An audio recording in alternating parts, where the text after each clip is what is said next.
Hello everybody. Welcome back to the channel where we talk about stuff. So here we are yet again in where things are going to go land.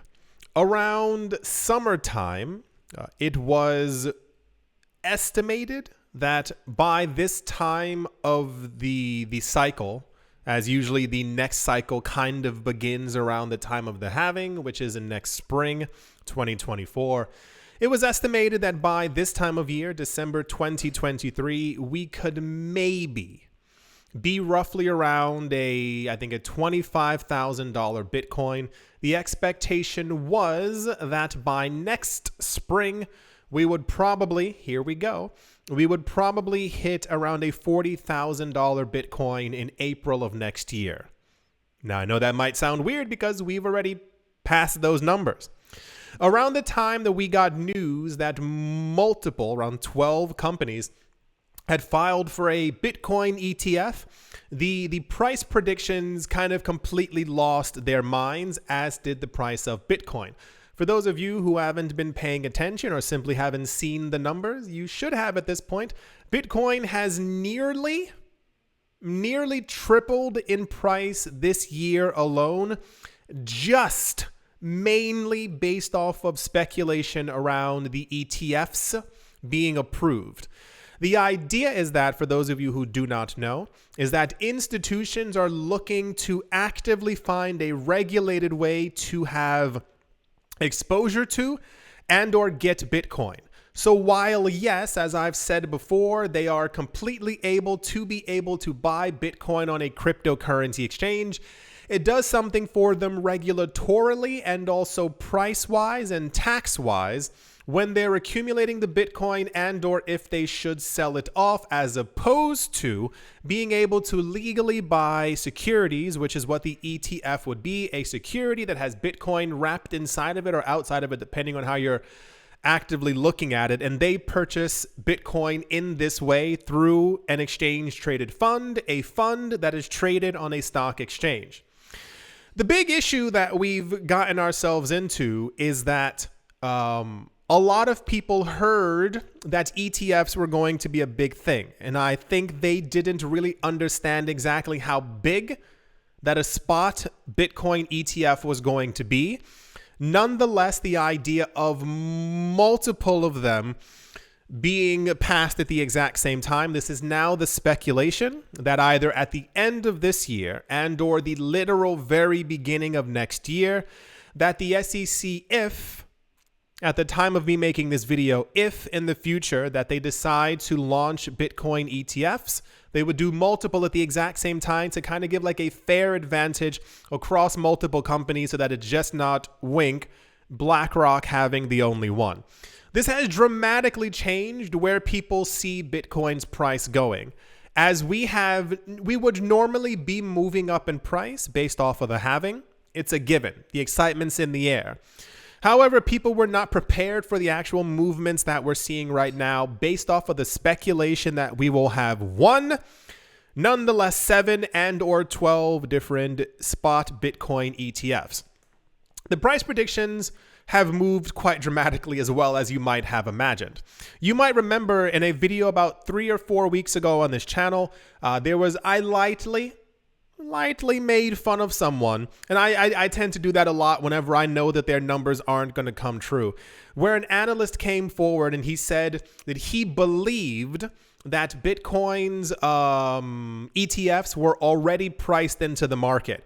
And he was like, yeah, Bitcoin will maybe remain around 27, 28,000. Even when we get an ETF, it maybe goes to 32,000. And I was like, sure. Yeah, you keep believing that.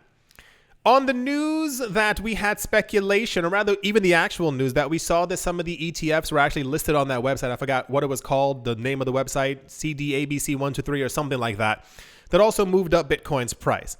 The refilings by Grayscale and Fidelity in the last couple of days have also moved up the price as well. They kind of like not rewrote, kind of like edited what they had inside of their ETF package, gave it back to the SEC, and the SEC at this point seems to be pleased. Now, The numbers that we got about 4 weeks ago after the first refilings from Fidelity and Grayscale and the other companies was that by the end of this year, we would probably have a $35,000 Bitcoin. The problem is that we already passed by $44,000 once. The other issue is that people are now saying that by the end of this year, we could potentially see a I think that the other one was $51,500 per Bitcoin by the end of this year. This is insane because we normally don't see this type of price movement until, once again, till we've gotten to or are after the halving that we start to see these types of price movements. The other really crazy part, for those of you who don't know, is that a lot of people have been predicting, and this is like a really weird prediction. It's kind of like, oh, if you turn on the water faucet, water will come out. Like one of those kinds of things. People are predicting that Bitcoin will have a brand new all-time high next year. And it's like, whoa, how'd you get to that conclusion? That's crazy. But they're all spouting the exact same number. And the number is 100,000. Bitcoin's going to 100,000. We're going to see a $100,000 Bitcoin next year. But the timing for it is dramatically different. So we have a lot of people from Wall Street, especially a couple of weeks ago, who were predicting that by the end of next year, December 2024, we would see a $100,000 Bitcoin. Cool. It's incredible. It's a staggering number. It's like, that's still incredibly high. And it leads Bitcoin on its way to being able to take over gold and dominating the world and all that other stuff. Now, one little thing. A lot of other people have said that not only are they looking at their charts, but they're looking at the actual amount of Bitcoin that is no longer really there for purchase or consumption by billions of people on the planet. If you've seen the last couple of videos or have not, please watch them because I went over all the numbers and stuff like that as well. There's not a lot of Bitcoin left. And the head of a company called Blockstream, they're kind of like one of the major figureheads within the Bitcoin space. Their CEO basically came out a couple days ago and said, I don't think people understand exactly what's going on and how high they were going to go in price. He's like, I think, the $45,000 prediction is cool. I think 50,000 is great. And I think people saying that we're going to hit $100,000 by the end of next year is, golf clap. Fantastic. But he's like, based off of all the metrics that we're seeing right now, the actual accumulation and people really understating what it means for multiple Bitcoin ETFs to come out at the exact same time and for everyone to have access to them and exactly how much money we're going to see flowing into this market. Not even mentioning the rumor of one country trying to buy like $500 billion worth of Bitcoin. Adam Back says, he says it confidently, as the article says, he thinks that Bitcoin is actually going to go past $100,000 before the halving even takes place. This leads us to the January timeframe of the potential multiple spot Bitcoin ETFs being released. Therefore, he says at that point, we should already be around a $50,000 to $60,000 Bitcoin. The fact that we would only be $10,000 from the previous all-time high is bonkers. I can't find any other word in English to actually put there. On top of that, the actual momentum that will happen once the halving takes place, the potential freezing of interest rate. For those of you who don't know, we had news from someone in the Fed about a week ago who said that they believe that potentially if inflation stays low enough, that by next spring, April, we could also see interest rate cuts as well. If all of that comes together, he thinks we're going to pass by $100,000 before the halving. This then leads to the price predictions after the halving. For those of you who have not heard them, we're going to go more in depth at some point as well.